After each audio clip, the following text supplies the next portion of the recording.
بسم اللہ الرحمن الرحیم۔ السلام علیکم۔ اللہ سے دعا ہے کہ اللہ تعالیٰ آپ کی زندگیوں میں آسانیاں پیدا کرے۔ لاکھوں درود و سلام نبی کریم صلی اللہ علیہ وآلہ وسلم کی ذات اقدس پر۔ ناظرین، حضرت عبداللہ رضی اللہ تعالیٰ عنہ رسول کریم صلی اللہ علیہ وآلہ وسلم کے والد محترم تھے۔ ان کی والدہ کا نام فاطمہ تھا اور وہ عمرو بن عائز بن عمران بن مخزوم بن یکسا بن مرہ کی صاحبزادی تھیں۔ عبد المطلب کی اولاد میں عبداللہ سب سے زیادہ خوبصورت، پاک دامن اور چہیتے تھے اور ذبیح کہلاتے تھے۔ آخر ذبیح کہلانے کی کیا وجہ تھی؟ ناظرین، رسول کریم صلی اللہ علیہ وآلہ وسلم کے دادا عبد المطلب نے خواب دیکھا کہ انہیں زمزم کا کنواں کھودنے کا حکم دیا جا رہا ہے، اور خواب ہی میں انہیں اس کی جگہ بھی بتائی گئی۔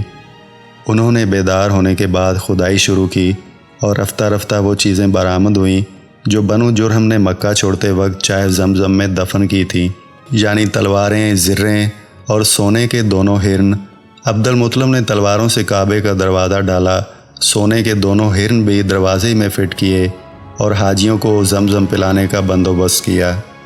کھدائی کے دوران یہ واقعہ بھی پیش آیا کہ جب زمزم کا کنواں نمودار ہو گیا تو قریش نے عبد المطلب سے جھگڑا شروع کیا اور مطالبہ کیا کہ ہمیں بھی کھدائی میں شریک کرو۔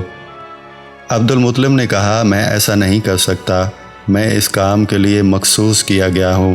لیکن قریش کے لوگ باز نہ آئے، جہاں تک کہ فیصلے کے لیے بنو سعد کی ایک کاہنہ عورت کے پاس جانا طے ہوا اور لوگ مکہ سے روانہ بھی ہو گئے۔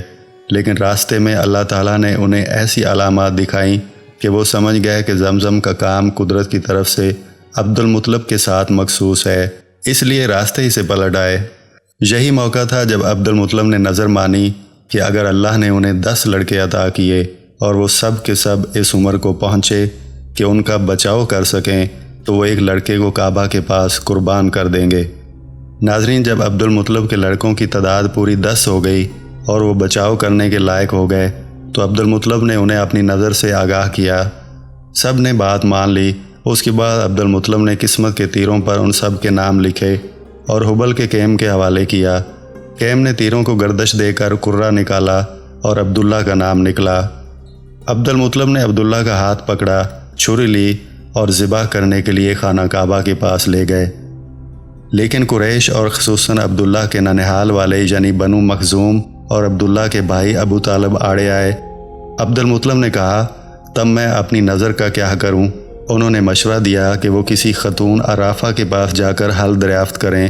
عبد المطلب ایک عرافہ کے پاس گئے۔ اس نے کہا کہ عبداللہ اور 10 اونٹوں کے درمیان قرعہ اندازی کریں، اگر عبداللہ کے نام قرعہ نکلے تو مزید 10 اونٹ بڑھا دیں۔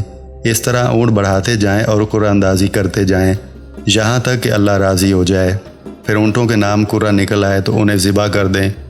عبد المطلب نے واپس آ کر عبداللہ اور 10 اونٹوں کے درمیان قرعہ اندازی کی، مگر قرعہ عبداللہ کے نام نکلا۔ اس کے بعد وہ 10 اونٹ بڑھاتے گئے اور قرعہ اندازی کرتے گئے، مگر قرعہ عبداللہ کے نام ہی نکلتا رہا۔ جب 100 اونٹ پورے ہو گئے تو قرعہ اونٹوں کے نام نکلا۔ اب عبد المطلب نے انہیں عبداللہ کے بدلے ذبح کیا اور وہیں چھوڑ دیا۔ کسی انسان یا درندے کے لیے کوئی رکاوٹ نہ تھی۔ اس واقعے سے پہلے قریش اور عرب میں خون بہا دیت کی مقدار 10 اونٹ تھی، مگر اس واقعے کے بعد 100 اونٹ کر دی گئی۔ اسلام نے بھی اس مقدار کو برقرار رکھا۔ نبی صلی اللہ علیہ وآلہ وسلم سے آپ کا یہ ارشاد مروی ہے کہ میں 2 ذبیح کی اولاد ہوں، ایک حضرت اسماعیل علیہ السلام اور دوسرے آپ صلی اللہ علیہ وآلہ وسلم کے والد عبداللہ۔ عبد المطلب نے اپنے صاحبزادے عبداللہ کی شادی کے لیے حضرت آمنہ کا انتخاب کیا، جو وہب بن عبد مناف بن زہرہ بن کلاب کی صاحبزادی تھیں اور نسب اور رتبے کے لحاظ سے قریش کی افضل ترین خاتون شمار ہوتی تھیں۔ ان کے والد نسب اور شرف دونوں حیثیت سے بنو زہرہ کے سردار تھے۔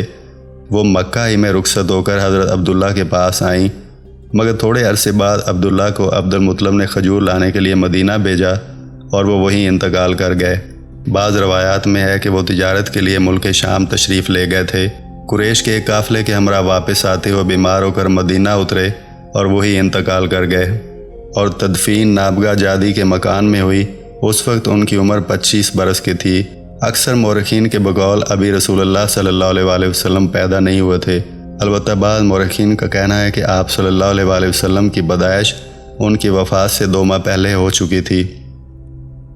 ناظرین، رسول کریم صلی اللہ علیہ وسلم مکہ میں شعبہ بنی ہاشم کے اندر بعض روایات کے مطابق 9 ربیع الاول اور بعض کے مطابق 12 ربیع الاول کو پیدا ہوئے۔ اس وقت نوشیروان کی تخت نشینی کا 40واں سال تھا اور 20 یا 22 اپریل سن 571 کی تاریخ تھی۔ ابن سعد کی روایت ہے کہ رسول اللہ صلی اللہ علیہ وسلم کی والدہ نے فرمایا، جب آپ کی ولادت ہوئی تو میرے جسم سے ایک نور نکلا جس سے ملک شام کے محل روشن ہو گئے۔ بعض روایتوں میں بتایا گیا ہے کہ ولادت کے وقت بعض واقعات نبوت کے پیش خیمے کے طور پر ظہور پذیر ہوئے، یعنی ایوان کسریٰ کے 14 کنگورے گر گئے، مجوس کا آتش کدہ ٹھنڈا ہو گیا، بحرہ صحابہ خشک ہو گیا اور اس کے گرجے منہدم ہو گئے۔ ولادت کے بعد آپ صلی اللہ علیہ وسلم کی والدہ نے عبد المطلب کے پاس پوتے کی خوشخبری بھجوائی۔ وہ بہت خوشی تشریف لائے اور آپ صلی اللہ علیہ وسلم کو خانہ کعبہ میں لے جا کر اللہ تعالیٰ سے دعا کی، اس کا شکر ادا کیا اور آپ کا نام محمد تجویز کیا۔ یہ نام عرب میں معروف نہ تھا۔ پھر عرب دستور کے مطابق 7ویں دن ختنہ کیا، لیکن بعض روایات کے مطابق آپ مختون یعنی ختنہ کیے ہوئے پیدا ہوئے۔ آپ کو آپ کی والدہ کے بعد سب سے پہلے ابو لہب کی لونڈی صوبیہ نے دودھ پلایا۔ اس وقت اس کی گود میں جو بچہ تھا اس کا نام مسرور رضی اللہ تعالیٰ عنہ تھا۔ صوبیہ رضی اللہ تعالیٰ عنہ نے آپ صلی اللہ علیہ وسلم سے پہلے حضرت حمزہ بن عبد المطلب کو اور آپ صلی اللہ علیہ وسلم کے بعد ابو سلمہ بن عبد الاسد مخزومی کو بھی دودھ پلایا تھا۔ ناظرین، عرب کے شہری باشندوں کا دستور تھا کہ وہ اپنے بچوں کو شہری امراض سے دور رکھنے کے لیے دودھ پلانے والی بدوی عورتوں کے حوالے کر دیا کرتے تھے تاکہ ان کے جسم طاقتور اور اعصاب مضبوط ہوں اور اپنے گہوارہ ہی سے خالص اور ٹھوس عربی زبان سیکھ لیں۔ اسی دستور کے مطابق عبد المطلب نے دودھ پلانے والی دایا تلاش کی اور نبی صلی اللہ علیہ وسلم کو حضرت حلیمہ رضی اللہ تعالیٰ عنہ بنت ابی ذؤیب کے حوالے کیا۔ یہ قبیلہ بنی سعد بن بکر کی ایک خاتون تھی۔ ان کے شوہر کا نام حارث بن عبد العزار کنیت ابو کبشہ تھی اور وہ بھی قبیلہ بنی سعد ہی سے تعلق رکھتے تھے۔ ناظرین، رضاعت کے دوران حضرت حلیمہ رضی اللہ تعالیٰ عنہ نے نبی کریم صلی اللہ علیہ وسلم کی برکت کے ایسے مناظر دیکھے کہ سراپا حیرت رہ گئیں۔ ابن اسحاق سے روایت ہے کہ حضرت حلیمہ رضی اللہ تعالیٰ عنہ نے بیان فرمایا کہ وہ اپنے شوہر کے ساتھ اپنا ایک چھوٹا سا دودھ پیتا بچہ لے کر بنی سعد کی کچھ عورتوں کے قافلے میں اپنے شہر سے باہر دودھ پینے والے بچوں کی تلاش میں نکلی۔ یہ قحط سالی کے دن تھے اور قحط نے کچھ باقی نہ چھوڑا تھا۔ میں اپنی ایک سفید گدھی پر سوار تھی اور ہمارے پاس ایک اونٹنی بھی تھی، لیکن باخدا اس سے ایک قطرہ دودھ نہ نکلتا تھا۔ ادھر بھوک سے بچہ اس قدر بلکتا تھا کہ ہم رات بھر سو نہیں سکتے تھے۔ نہ میرے سینے میں بچے کے لیے کچھ تھا، نہ اونٹنی اس کی خوراک دے سکتی تھی۔ بس ہم بارش اور خوشحالی کی آس لگائے بیٹھے تھے۔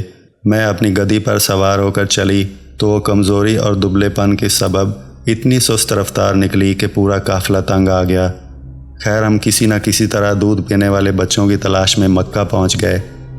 پھر ہم میں سے کوئی عورت ایسی نہیں تھی جس پر رسول اللہ صلی اللہ علیہ وسلم کو پیش نہ کیا گیا ہو، مگر جب اسے بتایا جاتا کہ آپ صلی اللہ علیہ وسلم یتیم ہیں تو آپ صلی اللہ علیہ وسلم کو لینے سے انکار کر دیتی، کیونکہ ہم بچے کے والد سے داد و دہش کی امید رکھتے تھے۔ ہم کہتے کہ یہ تو یتیم ہے، بھلا اس کی بیوہ ماں اور اس کے دادا کیا دے سکتے ہیں۔ بس یہی وجہ تھی کہ ہم آپ کو لینا نہیں چاہتے تھے۔ ادھر جتنی عورتیں میرے ہمراہ آئی تھیں سب کو کوئی نہ کوئی بچہ مل گیا، صرف مجھ ہی کو نہ مل سکا۔ جب واپسی کی باری آئی تو میں نے اپنے شوہر سے کہا، خدا کی قسم مجھے اچھا نہیں لگتا کہ میری ساری سہیلیاں تو بچے لے لے کر جائیں اور تنہا میں کوئی بچہ لیے بغیر واپس چلی جاؤں۔ میں جا کر اسی یتیم بچے کو لے لیتی ہوں۔ شوہر نے کہا، کوئی حرج نہیں، ممکن ہے اللہ اسی میں ہمارے لیے برکت دے۔ اس کے بعد میں نے جا کر بچہ لے لیا اور محض اس بنا پر لے لیا کہ کوئی اور بچہ نہ مل سکا۔ ناظرین، حضرت حلیمہ رضی اللہ تعالیٰ عنہ کہتی ہیں کہ جب میں بچے کو لے کر اپنے ڈیرے پر واپس آئی اور اسے اپنی آغوش میں رکھا تو اس نے جس قدر چاہا دونوں سینے دودھ کے ساتھ اس پر امڑ پڑے اور اس نے شکم سیر ہو کر پیا۔ اس کے ساتھ اس کے بھائی نے بھی شکم سیر ہو کر پیا۔ پھر دونوں سو گئے، حالانکہ اس سے پہلے ہم اپنے بچے کے ساتھ سو نہیں سکتے تھے۔ ادھر میرے شوہر اونٹنی دونے گئے تو دیکھا کہ اس کے تھن دودھ سے لبریز ہیں انہوں نے اتنا دودھ دوہا کہ ہم دونوں نے نہایت آسودہ ہو کر پیا اور بڑے آرام سے رات گزاری۔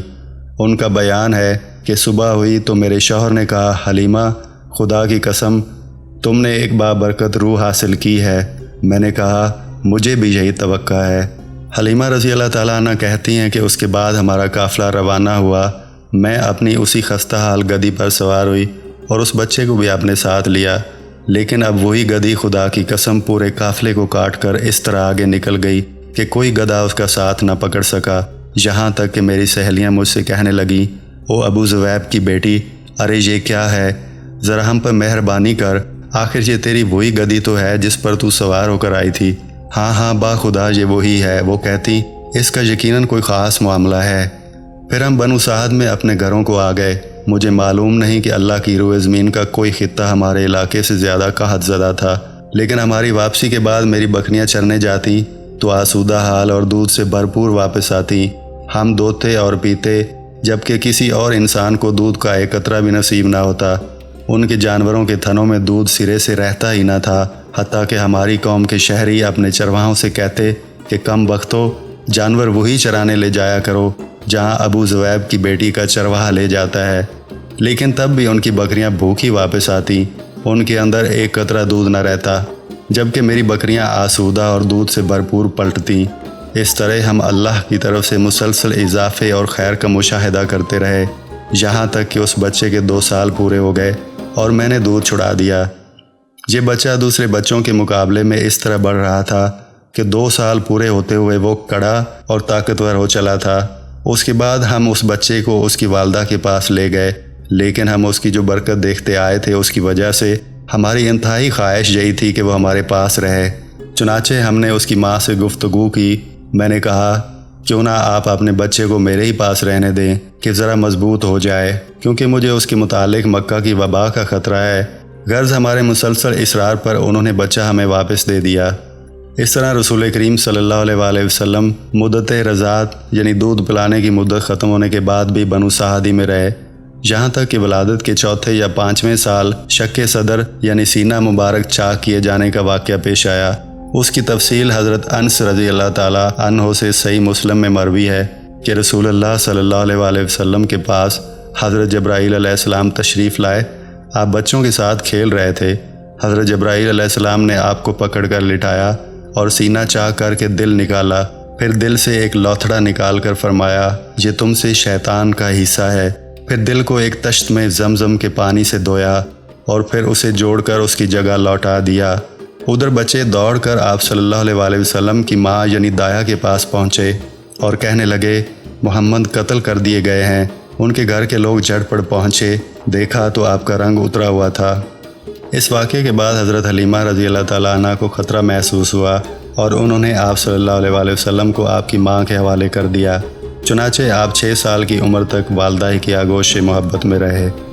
پھر حضرت آمنہ رضی اللہ تعالیٰ عنہ کا ارادہ ہوا کہ وہ اپنے مرحوم شوہر کی یاد میں یثرب جا کر ان کی قبر کی زیارت کریں۔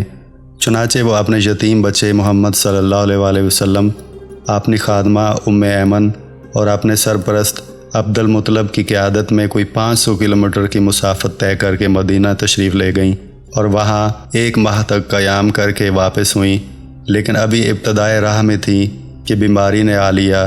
پھر یہ بیماری شدت اختیار کرتی گئی، یہاں تک کہ مکہ اور مدینہ کے درمیان مقام ابوا میں پہنچ کر رحلت فرما گئی۔ اس طرح نبی کریم صلی اللہ علیہ وآلہ وسلم 6 سال کی عمر میں ہی اپنی والدہ اور اپنے والد سے محروم ہو گئے۔